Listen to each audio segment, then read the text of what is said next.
स्वागत है आप सभी लोगों का सुजल साइंस एकेडमी में। और आज का जो हमारा टॉपिक है ये मैथ से रिलेटेड है। मैथ का मोस्ट इंपॉर्टेंट टॉपिक वृत्तों से संबंधित क्षेत्रफल, जिसको इंग्लिश में एरियाज रिलेटेड सर्कल के नाम से जाना जाता है। तो इसी का एक सवाल है ये, एक साइकिल के पहिए का व्यास 21 सेंटीमीटर है और इसे 1.98 किलोमीटर की दूरी तय करने में कितने चक्कर लगाने पड़ेंगे। ठीक है, तो बहुत इजी क्वेश्चन है, काफ़ी इजी क्वेश्चन है। ये एग्जाम की दृष्टि से भी इम्पॉर्टेंट है। ठीक है, इसको एकदम बिल्कुल ध्यान से देखिएगा, वीडियो को अंत तक देखिएगा, 101% आपको समझ में आ जाएगा। ठीक, देखो पहले इस एक एक शब्द को हम पढ़ते हैं, उसके बाद फिगर को बनाते हैं, उसके बाद अच्छे से इसको सॉल्व कर देंगे। बस 2 ही लाइन का सवाल है, ये कुछ ज़्यादा नहीं है। एक साइकिल के पहिए का व्यास कितना है? 21 सेंटीमीटर है। साइकिल का पहिया सभी लोग जानते हैं वृत्ताकार होता है।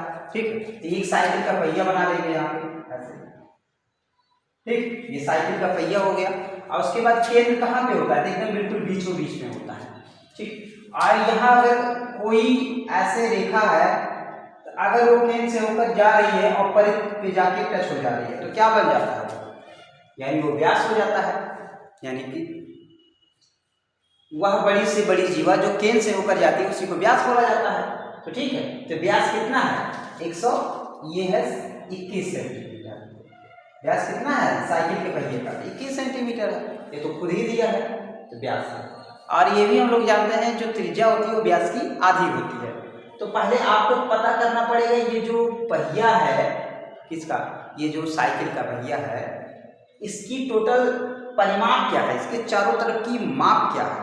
ठीक है, अब परिमाप किसकी सहायता निकाल सकते हैं? यानी ये जो चारों तरफ ये है, इसको क्या बोलते हैं? परिध बोलते हैं ना। साइकिल के चारों तरफ जो गोल आकृति है इसको हम परिध बोलते हैं। तो परिध में आता क्या है? तो 2 पाई आर। आर हमें आपको पता ही है व्यास का आधा होता है आर, यानी त्रिज्या आधी होती है व्यास की। तो हम ये साइकिल के पहिए की माप हम ज्ञात कर लेंगे। ठीक है, तब उसके बाद चक्रों की संख्या हम आसानी से ज्ञात कर सकते हैं। तो पहिए एक ऐसा है, गोल है, यानी क्या लिखेंगे? पहिए की परिधि। पहिए की परिधि बराबर कितना होता है? 2 पाई आर। यहाँ 2 पाई का मान 22/7 रख दो। त्रिज्या कितनी होगी? 21/2। यानी जो त्रिज्या होती है हमेशा व्यास की आधी होती है, तो 21/2 कर दो। चाहे 2 21 का आधा कितना होगा? 10.5 भी कर सकते हैं, लेकिन यहाँ 7 से आसानी से कट जाएगा, इसलिए 21/2 ही रखेंगे। ठीक, यहाँ से क्या होगा? 2 से 2 कट जाएगा, 7 त्रिक 7 त्रिक 21 और 22 नहीं है 66। यानी कि पहिया कितना मीटर लंबा है? पहिए की चारों तरफ की माप कितना है? 66 सेंटीमीटर है। इसका मतलब पहिया अगर एक चक्कर घूम जाए तो कितनी दूरी चल जाएगा? तो 66 सेंटीमीटर दूरी चल जाएगा। अगर 2 चक्कर घूम जाए तो कितनी दूरी तय कर लेगा? तो 132 सेंटीमीटर दूरी तय कर लेगा। अगर 3 चक्कर घूम जाए तो 3 छक्के 18 की 8, 3 छक्के 18 19, 198 सेंटीमीटर की दूरी घूम जाएगा। ठीक ना, मतलब जो चक्कर घूमेगा उतने में हम क्या करेंगे? 66 में उतने से गुणा करते जाएंगे। 4 चक्कर, 5 चक्कर, 10 चक्कर, तो 10 से गुणा करते हैं तो अपने आप पता चल जाएगा। ठीक है, तो एक चक्कर अगर चलेगा साइकिल का पहिया तो कितनी दूरी तय करेगा? 66। अब अगर ये 1.98 किलोमीटर की दूरी तय कर ले तो कई चक्कर लगाएगा ये? ठीक, तो इसी में क्या करेंगे? इसका इसी में भाग दे देंगे। लेकिन भाग तो कर नहीं सकते हो, क्योंकि ये सेंटीमीटर में है, ये किलोमीटर में है। तो किलोमीटर को किसमें बदलना पड़ेगा? तो सेंटीमीटर में बदलना पड़ेगा। तब हम इसी का आसानी से इसी में भाग दे देंगे तो चक्करों की संख्या पता चल जाएगी। क्योंकि एक चक्कर में जा रहा है 66 सेंटीमीटर, तो 1.98 किलोमीटर में कितना चक्कर जाएगा ये? तो इसी का उठा के इसी में क्या कर देंगे? भाग दे दीजिए। की गई दूरी 1.98 किलोमीटर। पर ये कितनी दूरी तय करना चाहता है? 1.98 किलोमीटर। तो इसका मतलब 1.98 किलोमीटर में कितना मीटर होगा? तो 1.98। 1 किलोमीटर में कितना मीटर होता है? तो 1000 मीटर होता है। तो यहाँ पे गुणा करेंगे, 2 जीरो क्या हो जाएगा? इस दशमलव को काट देगा, 198 और 1 जीरो यहाँ पे रहेगा।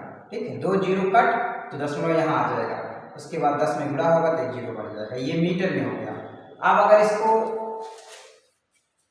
यानी कि 1980 मीटर को अगर आपको सेंटीमीटर में बदलना है तो इसी में कितने से गुणा कर देंगे? 100 से, क्योंकि 1 मीटर में 100 सेंटीमीटर होता है।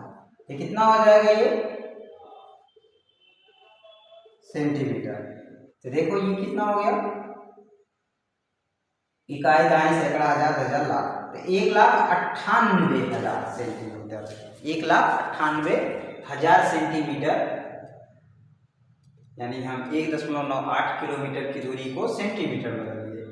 यानी कि जब एक चक्कर घूमने में साइकिल का पहिया 66 सेंटीमीटर, यानी एक चक्कर में 66 सेंटीमीटर की दूरी घूम जा रहा है, तो 1,98,000 सेंटीमीटर की दूरी इसको अगर घूमना है तो कई चक्कर लगाना पड़ेगा। तो एक चक्कर में जब इतना, तो इतनी दूरी में इसी को क्या करो, इसी में भाग दे दो। यहाँ लिखेंगे चक्रों की संख्या, चक्रों की संख्या, संख्या बराबर 198 और 000/66। ये जब कटेगा तो कितना आएगा, 66 3 98 होता है और 3 0 बढ़ा लो, इतना चक्कर लगाना पड़ेगा, तब जाके वो 1,98,000 सेंटीमीटर की दूरी तय करेगा। ठीक, तो एक चक्कर में 66 सेंटीमीटर की दूरी तय कर रहा है, तो फिर 1,98,000 सेंटीमीटर की दूरी तय करने में उसको कितना चक्कर लगाना पड़ेगा, तो एक चक्कर में इतना, यही चक्कर है, इसी चक्कर को लाके इसमें भाग दे दो तो पता चल जाएगा कितना चक्कर लगाना पड़ेगा। ठीक है, तो बहुत ईजी सवाल था। ठीक है, आई होप ये वीडियो आपको अच्छा लगा होगा। अगर अच्छा लगा होगा तो चैनल को सब्सक्राइब करेंगे, वीडियो को लाइक करेंगे